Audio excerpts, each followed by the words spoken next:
क्या आपने कभी ये महसूस किया है कि जब आप नींद की हालत में होते हैं तो अचानक आपको ये लगता है कि आप अपने जिस्म में नहीं हैं। आपकी आंखें बंद होती हैं, जिस्म बिस्तर के ऊपर होता है, लेकिन अचानक आपको महसूस होता है कि आप खुद को कहीं और से देख रहे हैं, जैसे आप अपने ही कमरे के किसी दूसरी जगह से खुद को देख रहे हैं, या एक पल के लिए आपका शऊर आपके जिस्म से अलग हो गया। ऐसी सेंसेशंस का तजुर्बा बहुत से लोग नींद में, ख्वाब में और स्लीप पैरालिसिस के अंदर भी करते हैं और उन्होंने इसको रिपोर्ट भी किया है। लेकिन असल सवाल ये है कि ये होता क्या है? क्या इंसान का शऊर वाकई कुछ लम्हों के लिए जिस्म से अलग महसूस कर सकता है?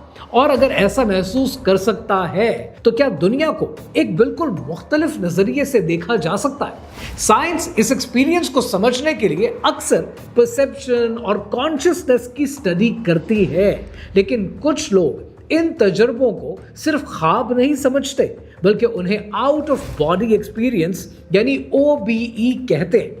और हैरानगी की बात यह है कि ये सिर्फ लोगों के पर्सनल एक्सपीरियंसेस तक लिमिटेड नहीं है। अमेरिका में मिलिट्री और इंटेलिजेंस सर्कल्स ने भी आउट ऑफ बॉडी एक्सपीरियंसेस और सो कॉल्ड एस्ट्रल प्रोजेक्ट को इन्वेस्टिगेट किया है। लेकिन सवाल आज भी अपनी जगह कायम है कि क्या इंसान का शऊर वाकई जिस्म से बाहर जा सकता है? क्या दिमाग नींद और बेदारी के दरमियान एक ऐसा एक्सपीरियंस क्रिएट कर सकता है जो बिल्कुल हकीकत जैसा महसूस हो? कहानी क्या है, आइए समझते हैं।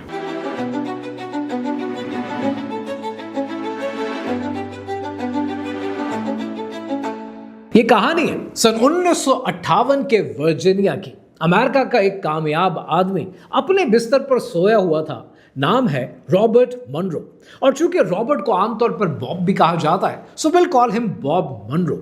बॉब मनरो कोई सूफी नहीं था, कोई आमिल नहीं था, वो एक बिजनेसमैन था, रेडियो नेटवर्क का मालिक था, 400 से ज्यादा रेडियो और टीवी के प्रोग्राम्स बना चुका था। बिल्कुल प्रैक्टिकल आदमी, उस तरह का आदमी कि जिसके बारे में हमारे यहाँ एक जुमला मशहूर है ना कि ये आदमी जमीन से जुड़ा हुआ है। पर उस रात अचानक उसे एक अजीब सी सेंसेशन महसूस होती है, जैसे उसके पूरे जिस्म से एक गर्म रोशनी की लहर बाहर निकल गई हो।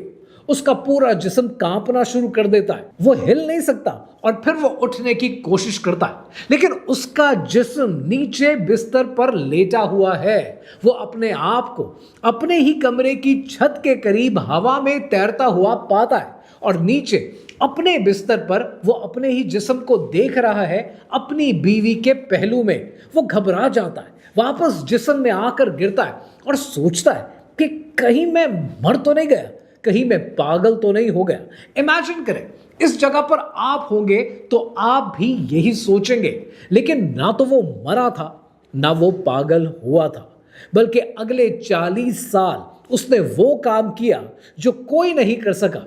उसने उस दुनिया का एक नक्शा बनाया जहां वो रात को जाता है। और सबसे अजीब बात ये कि अमेरिका की फौज और CIA इसके पीछे लग गए। अब यहां से वो बात शुरू होती है जो इस पूरी कहानी को इंतहाई मुश्किल बना देती है, क्योंकि मनरो को पागल कह के रद्द कर देना आसान होता अगर वो कोई मामूली आदमी था, लेकिन वो कोई आम आदमी तो था नहीं।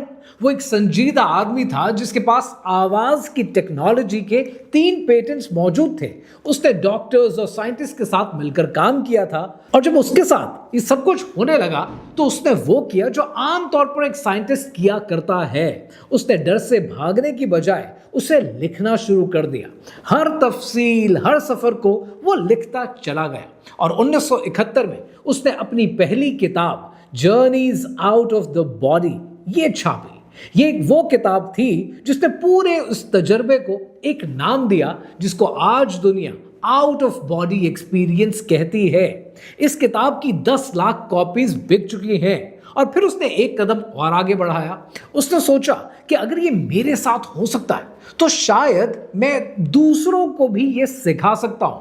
और यूं उसने 1974 में वर्जीनिया के पहाड़ों में अपना एक रिसर्च इंस्टीट्यूट शुरू किया, और उस रिसर्च इंस्टीट्यूट का उसने नाम रखा द मनरो इंस्टीट्यूट, और उसने आवाज की टेक्नोलॉजी भी बनाई जिसे उसने हेमी सिंक का नाम दिया, यानी दो कानों में दो मुख्तलिफ टोन्स जो दिमाग के दोनों हिस्सों को एक फ्रीक्वेंसी पर लाती हैं। उसका दावा यह था कि इस आवाज से एक आम इंसान भी अपने शऊर को जिस्म से आजाद कर सकता है, और यह क्लेम अमेरिका की सबसे बड़ी खुफिया एजेंसी तक जा पहुंचा।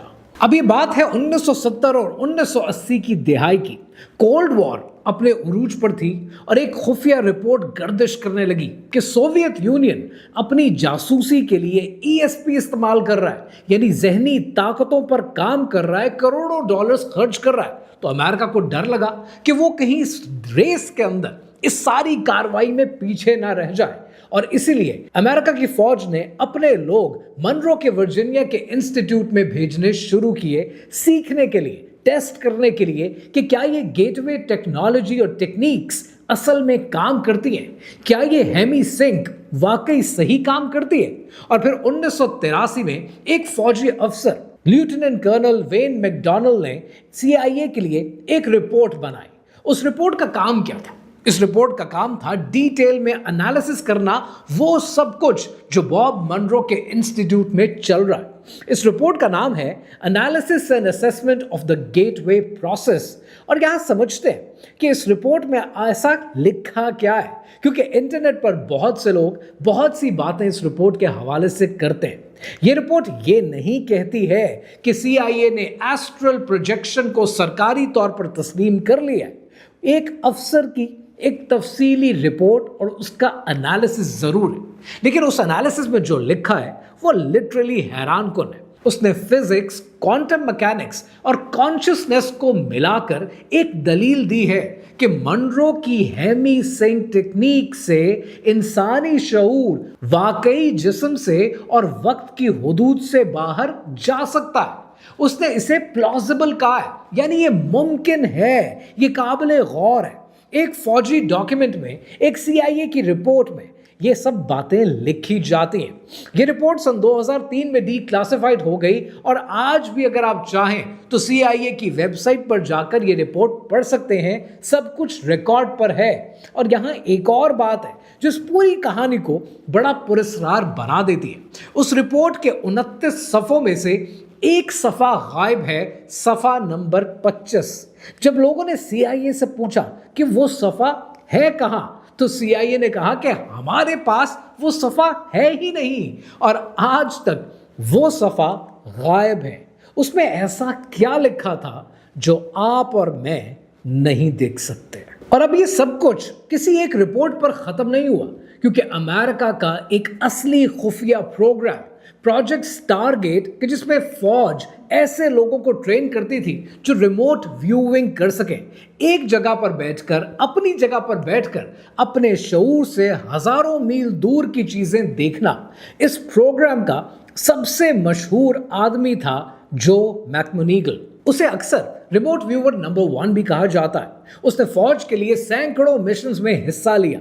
दूर बैठे हुए दुश्मन की तंसीबात देखना, छुपी हुई चीजें डिस्कवर करना, उनको देखना, ये इसका रोजमर्रा का काम था। और जो मैकमोनीगल ने खुद कहा कि बॉब मनरो के ट्रेनिंग से उसके नताइज बेहतर हुए, ज्यादा भरोसे के काबिल बने। यानी जो चीज बॉब मनरो ने अपने बिस्तर पर डिस्कवर की थी, उसे फौज ने कोल्ड वॉर के ऑपरेशन में हथियार के तौर पर इस्तेमाल करना शुरू कर दिया। उन्होंने इसे स्टडी किया, टेस्ट किया, और फिर खामोशी से इसे बंद कर दिया। नताइज दफन कर दिए गए ताकि आप और मैं कभी ये जान ना पाए। प्रोजेक्ट स्टारगेट को मैंने डिटेल में अपनी इस वीडियो में कवर किया है। अगर आप देखना चाहें तो यहां पर जाकर देख सकते हैं। लेकिन अब इस कहानी का वो हिस्सा जो वेस्टर्न डॉक्यूमेंट्री आपको कभी नहीं बताएगी। बॉब मनरो ने सोचा कि उसने 1958 में शायद कोई नई चीज डिस्कवर की है, लेकिन हकीकत यह है कि इंसान इस तजर्बे की बात हजारों साल से करता आया। हर पुरानी तहजीब में, हर तसव्वुर में कि इंसान के अंदर कोई तो चीज है जो जिस्म से जुदा हो सकती है।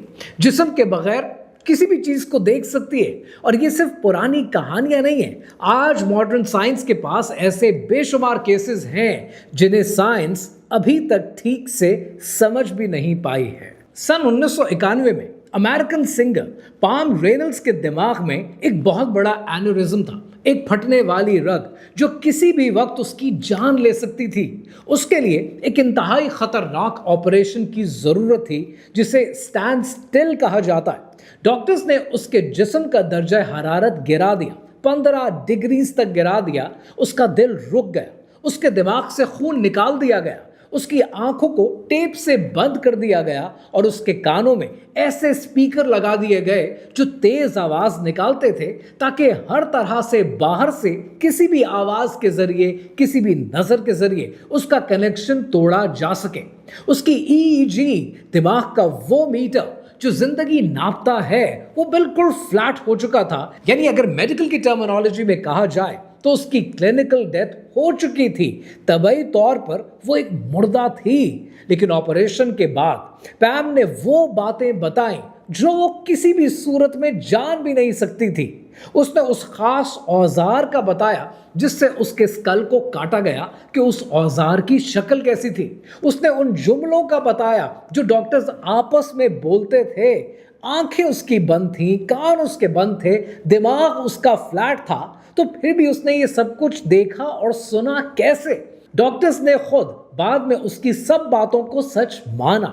ये केस आज भी इस मौजू पर सबसे बड़ा सबूत है और सबसे ज्यादा बहस तलब सबूत है।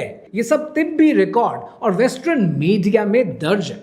यानी एक मुर्दा जिस्म और उसमें कुछ ऐसा है जो फिर भी बाहर की तरफ देख रहा है, सुन रहा है, पर वो कुछ है क्या?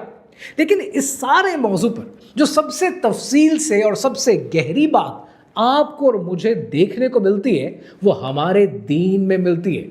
इस्लाम में एक हकीकत है जिसे रूह कहा जाता है और अल्लाह सुब्हानहू व तआला ने कुरान मजीद में एक हैरान कुन बात बताई है कि रूह का जिस्म से निकलना सिर्फ मौत के वक्त नहीं होता, बल्कि हर रात जब हम सोते हैं वो भी एक छोटी मौत होती है। सूरह अज़्ज़ुमर की आयत नंबर 42 में अल्लाह सुब्हानहू व तआला ने इरशाद फरमाया, जिसका मफहूम है कि अल्लाह ही रूहों को उनकी मौत के वक्त कब्ज करता है और उन्हें भी जो नहीं मरी उनकी नींद के वक्त, फिर जिन पर मौत का फैसला हो जाए उन्हें रोक लेता है और बाकियों को एक मुकर्ररा वक्त पर वापस भेज देता है।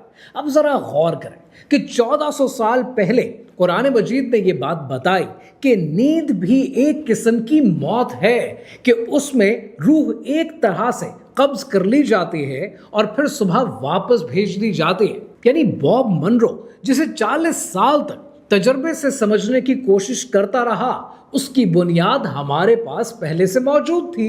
और यहाँ पर मुझे कुदरतुल्लाह शहाब का शहाबनामा याद आता है, जहाँ पर उन्होंने आउट ऑफ बॉडी एक्सपीरियंस को बयान किया कि कैसे मुराकबे के जरिए उन्होंने OBE out of body experience हासिल किया और अपने जिस्म को बिस्तर पर और अपनी रूह को ज़मीन पर देखा। ये उनकी किताब का बड़ा इंटरेस्टिंग चैप्टर है। लेकिन यहाँ पर एक बात साफ कह दूँ कि मैं तसव्वुफ को क्लीन चिट नहीं दे रहा हूँ।